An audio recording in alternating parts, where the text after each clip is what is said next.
Hello everyone, once again welcome back to our channel that is Mastering the Mind with Jyotsna Rathore. Hope आप सभी लोग मस्त स्वस्थ खुश और पॉजिटिव होंगे और सबसे इम्पॉर्टेंट इस वक्त थोड़े एनर्जेटिक और जोश में भी होना यार, क्योंकि एग्जाम्स चल रहे हैं। एक साल जो भी पढ़ा है नहीं पढ़ा मस्ती की है उसको यूटिलाइज करने में लगे हो। तो अब है नेक्स्ट साइकोलॉजी का पेपर। क्या पढ़े कैसे पढ़े मैम, एक दिन में साइकोलॉजी कैसे करे, for this here I am. कैसे पढ़ना है क्या नहीं पढ़ना, सो ये सब जानने के लिए let's get started. Mastering the mind with Jyotsna Rathore. अब देखो, साइकोलॉजी के एग्जाम्स में कोई फेल नहीं होगा, ये मैं गारंटी दे सकती हूँ, क्योंकि मतलब जो भी उसमें पूछा जाता है ना, ऐसा कुछ भी नहीं है जो हमको नहीं आता। मोटिवेशन हमें नहीं आता क्या, लर्निंग हमें नहीं आता क्या, परसेप्शन हमें नहीं आता क्या। हाँ, एग्जैक्ट नहीं आता होगा, बट ऐसा नहीं है कि उन शब्दों के बारे में आपको बिल्कुल भी नहीं आता। तो how to score good marks in exam के लिए सबसे पहली चीज़ है कि आपको कोई भी क्वेश्चन बिना अटेम्प्ट किए नहीं छोड़ना। पूरे 5 क्वेश्चंस आपको अटेम्प्ट करने हैं। सेकेंड थिंग ये होता है कि हमें थोड़ा आता है, बट उस थोड़े में भी हम कैसे अच्छे मार्क्स स्कोर करें। आप किस तरीके से लिख रहे हो उस पर डिपेंड करता है कि आपके मार्क्स कैसे आएंगे। आपको सब कुछ आता है, फॉर एग्जाम्पल साइकोलॉजी के बारे में आपने 4 पन्ने भर दिए पैराग्राफ लिख लिख के। किसी के पास टाइम नहीं है आपके वो पैराग्राफ्स पढ़ने के लिए, बट आपने सेम चीज़ को थोड़े पेजेस में लिखा, बट इस तरीके से लिखा कि एग्जामिनर को देखते ही सब कुछ मिल गया। That is the presentable manner.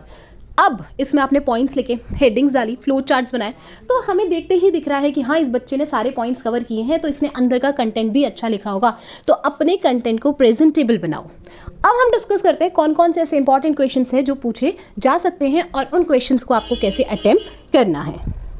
Okay, so before starting the video मैं आपको ये बताना चाहती हूँ कि अगर आपको पूरे टॉपिक्स में क्या क्या लिखना है, कैसे लिखना है, उसका क्विक रिवीजन चाहिए तो इस वीडियो को लास्ट तक देखो।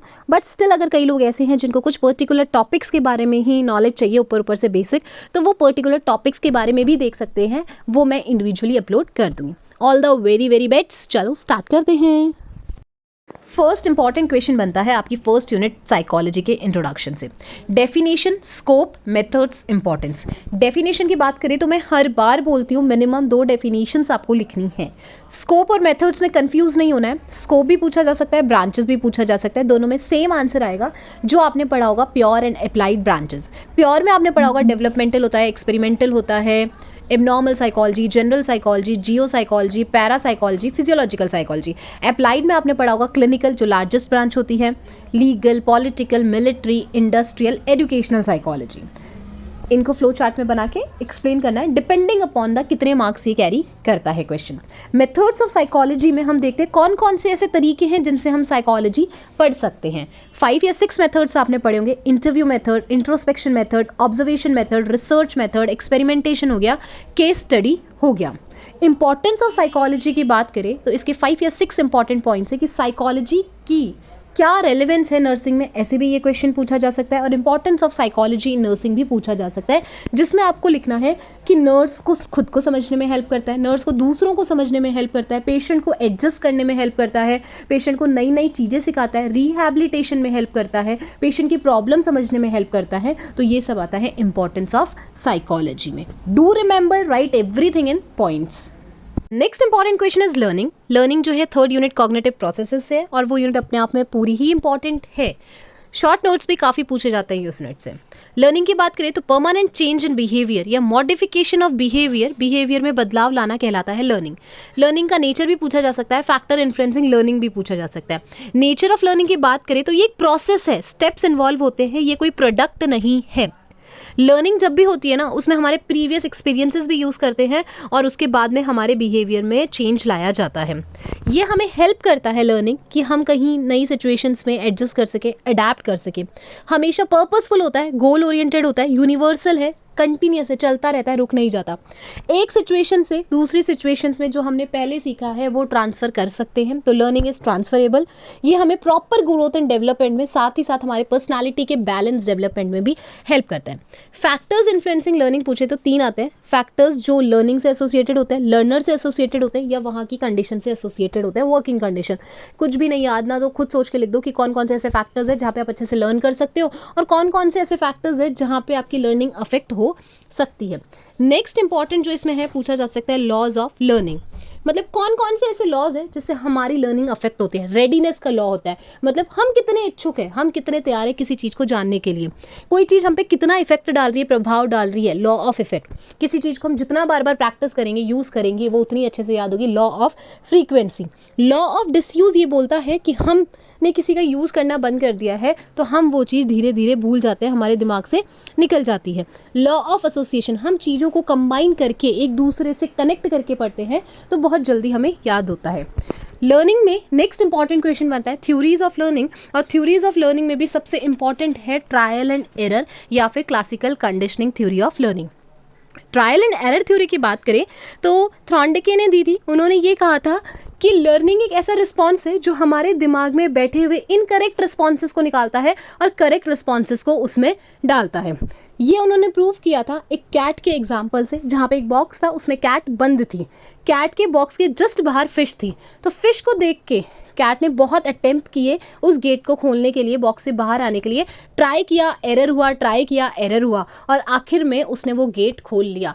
तो उसके जो इनकरेक्ट रिस्पॉन्सेस थे गेट को खोलने के, कभी पंजे मार रही थी, कभी स्क्रैच कर रही थी, वो सब हट गए और करेक्ट रिस्पॉन्स कि गेट कैसे एक बार में खुलेगा वो उसके दिमाग में बैठ गया। तो इसको हम बोलते हैं ट्रायल एंड एरर, कि हम कोशिश करते हैं, गलती करते हैं, कोशिश करते हैं, गलती करते हैं, और खुद ब खुद हम चीज़ें कैसे होती है उस चीज़ को सीख जाते हैं। नेक्स्ट उन्होंने बताया लर्निंग बाय कंडीशनिंग, जो क्लासिकल कंडीशनिंग थ्योरी थी इवान पावलोव ने दी। उन्होंने इसमें एग्जाम्पल दिया फूड और डॉग का, कि डॉग के सामने जब फूड रखा जाता है जो अनकंडीशन स्टिमुलस है, और डॉग सलाइवेशन प्रोड्यूस होता है वो भी अनकंडीशन रिस्पॉन्स है। उन्होंने कहा कि फूड को ऑटोमेटिकली देखते ही उसमें सलाइवेशन स्टार्ट हो जाता है। सेकेंड इंपॉर्टेंट क्वेश्चन बनता है मोटिवेशन वाली यूनिट से, जहाँ पे लॉन्ग क्वेश्चन पूछा जा सकता है डिफाइन मोटिवेशन। तो मोटिवेशन की बात करें तो मोटिवेशन एक इंटरनल फोर्स है जो मूवियर शब्द से मिलकर बना है, जिसका मतलब होता है पुश करना, डायरेक्शन देना गोल की तरफ, गोल के अचीवमेंट की तरफ। मोटिव्स पूछा जा सकता है, मोटिव्स का अलग से शॉर्ट नोट क्वेश्चन भी पूछा जा सकता है। टाइप्स ऑफ मोटिव, जो 4 प्रकार के होते हैं, 4 types of motives are there. Personal motive, primary motive, secondary motive, unconscious motive.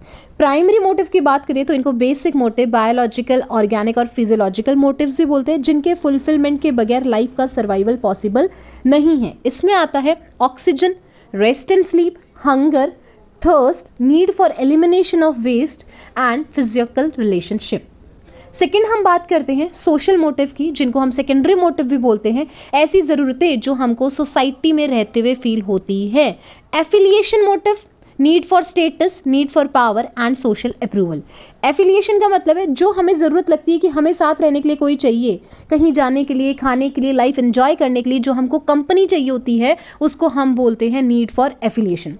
Status होना चाहिए, हम चाहते हैं कि लोग हमें पहचानें। पावर होनी चाहिए, हम जो बॉस वाला जो एटीट्यूड होता है, हम इसको कमांड करें, हम इसको ऑर्डर करें, ये हमारी रिस्पेक्ट करें। सोशल अप्रूवल, हम ऐसे काम करते हैं कि लोग हमें अप्रूव करें। ऐसे काम जो हमारी इंसल्ट करवा सकते हैं 2 लोगों के बीच में, वो सारे काम करना हम अवॉइड करते हैं।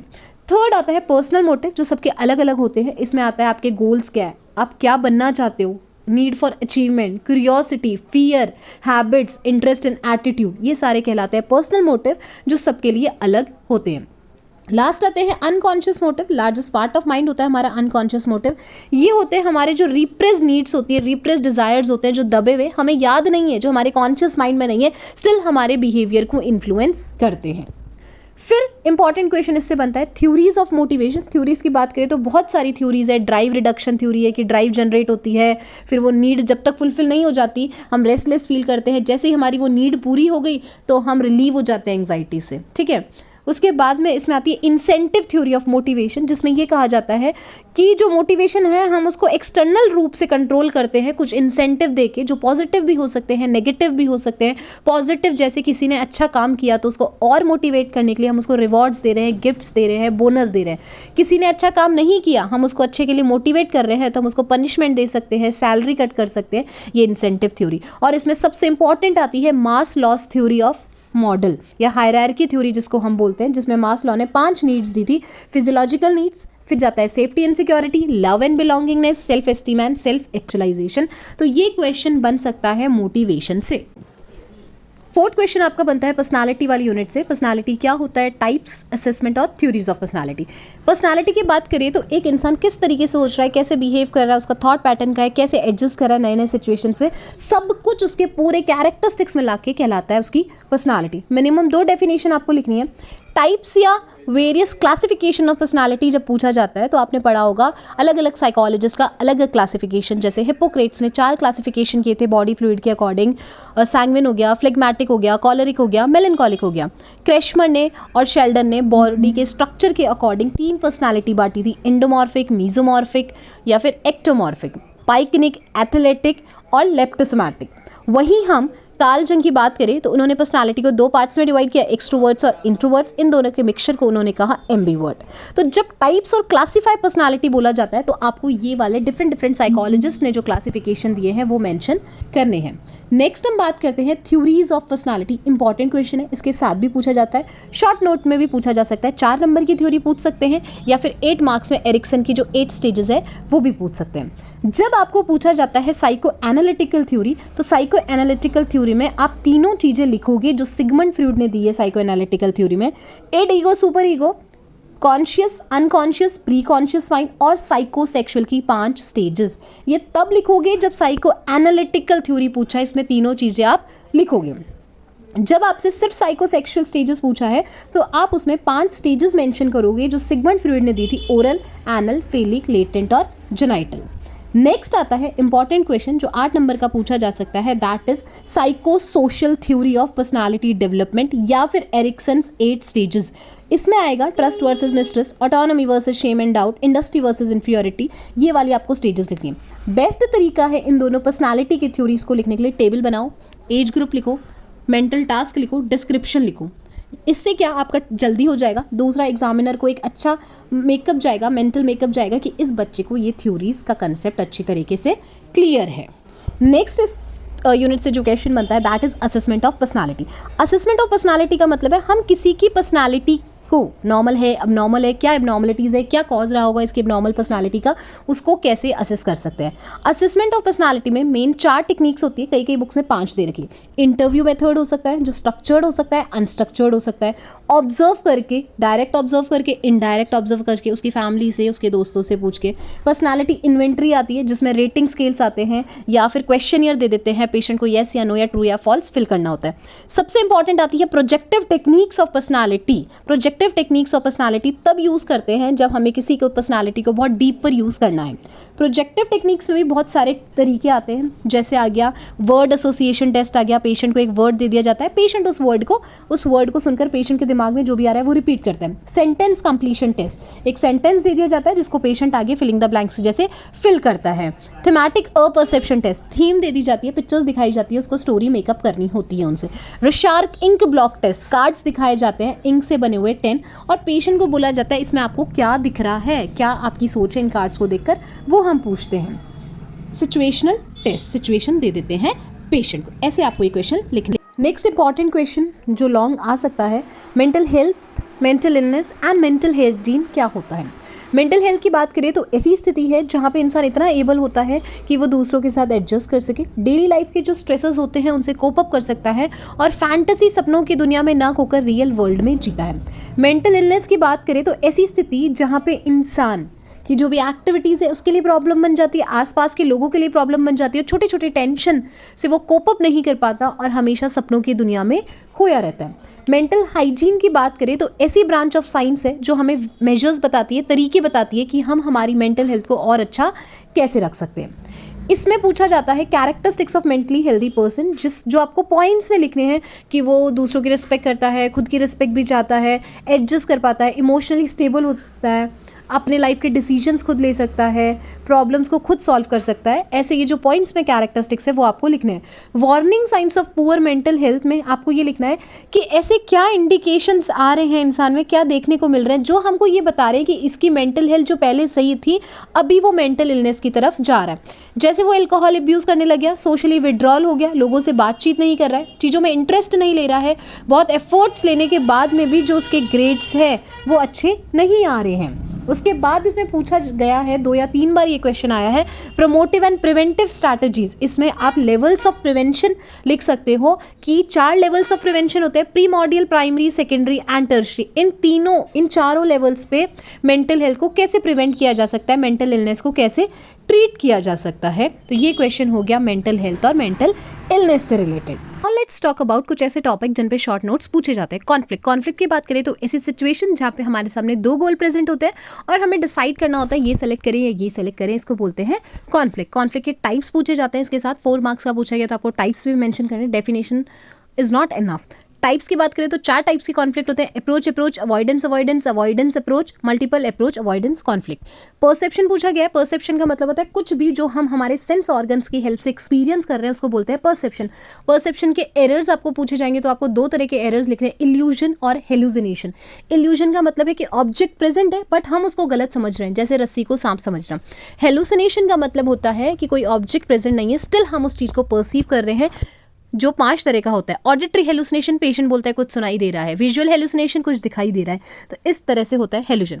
स्ट्रेस पूछा जाता है तो आपको बोलना है कि स्ट्रेस का डेफिनेशन क्या होता है, स्ट्रेस की साइकिल क्या होती है और कैसे हम स्ट्रेस से बाहर आ सकते हैं। इमोशंस पूछा जा सकता है। डिफेंस मैकेनिज्म, जो भी डिफेंस मैकेनिज्म होते हैं, हम जब भी स्ट्रेस में आ जाते हैं तो उस स्ट्रेस को हमारे कॉन्शियस माइंड में आने से प्रिवेंट करने के लिए जो तरीके, जो प्रोसीजर्स, जो मैकेनिज्म यूज़ करते हैं उनको बोलते हैं डिफेंस मैकेनिज्म। आप इसमें डिफेंस मैकेनिज्म लिख सकते हो, ज़्यादा नहीं तो सारे डिफेंस मैकेनिज्म का आप टेबल बना दो और 4-5 को एक्सप्लेन कर दो अगर ये क्वेश्चन 4 मार्क्स का है तो। अटेंशन का मतलब होता है किसी एक पर्टिकुलर चीज पे फोकस करना पर्टिकुलर टाइम पे, और उस पर्टिकुलर टाइम पे बाकी चीजों को हम एक्सक्लूड कर देते हैं, उसको बोलते हैं अटेंशन। बेसिकली हम कह सकते हैं एक टाइम पे एक चीज पे फोकस करना, ध्यान लगाना कहलाता है अटेंशन। इसमें आपको पूछे जा सकते हैं डिटर्मिनेंट्स ऑफ अटेंशन कि जो भी हमें स्टिमुलस दिखा रहे हैं उसका साइज कैसा है, कहाँ पे उसकी पोजीशन है, मूविंग है, कॉन्ट्रास्ट है, ये सारे आते हैं डिटर्मिनेंट्स ऑफ अटेंशन। मेमोरी पूछा जा सकता है। मेमोरी के टाइप्स पूछे जा सकते हैं। मेमोरी होती है कि कुछ भी चीज़ स्टोर जो हम दिमाग में करते हैं उस पावर को बोलते हैं मेमोरी। मेमोरी बेसिकली 3 टाइप्स की होती है, short term memory, long term memory, immediate memory. Long term memory भी प्रोसीजरल मेमोरी हो सकती है, डिक्लेरेटिव मेमोरी हो सकती है। एप्टीट्यूड का मतलब होता है नेचुरल टैलेंट किसी का या एबिलिटी, जिसमें नेचुरल टैलेंट होता है ना, वो उस चीज़ को बहुत जल्दी क्विकली लर्न कर सकता है। गाइडेंस एंड काउंसलिंग में डिफरेंस पूछा जा सकता है। मॉड्यूलेशन प्रोसेस जो 2nd यूनिट से है, अब 2nd यूनिट से कभी कभी लॉन्ग क्वेश्चन भी आ सकता है बट उसमें नर्वस सिस्टम है तो नर्वस सिस्टम हम ऑलरेडी एनाटॉमी में पढ़ लेते हैं। मॉड्यूलेशन प्रोसेस पूछा जाता है जिसका मतलब होता है बॉडी माइंड रिलेशनशिप, कि हमारी बॉडी में कोई दिक्कत हो रही है तो हमारे माइंड पे क्या असर पड़ेगा, और माइंड में कोई दिक्कत हो रही है तो हमारी बॉडी पे क्या असर पड़ेगा। फॉर एग्जाम्पल, हमने स्ट्रेस लिया जो माइंड की प्रॉब्लम है, अब उस स्ट्रेस की वजह से हमें बॉडी में फिजियोलॉजिकल सिम्टम्स में पेप्टिक अल्सर्स देखने को मिल सकते हैं। हैबिट क्या होता है, स्टडी हैबिट्स हम कैसे फॉर्म कर सकते हैं, और इंटेलिजेंस क्या होता है या IQ क्या होता है, ये क्वेश्चन भी पूछा जा सकता है। So all the very best.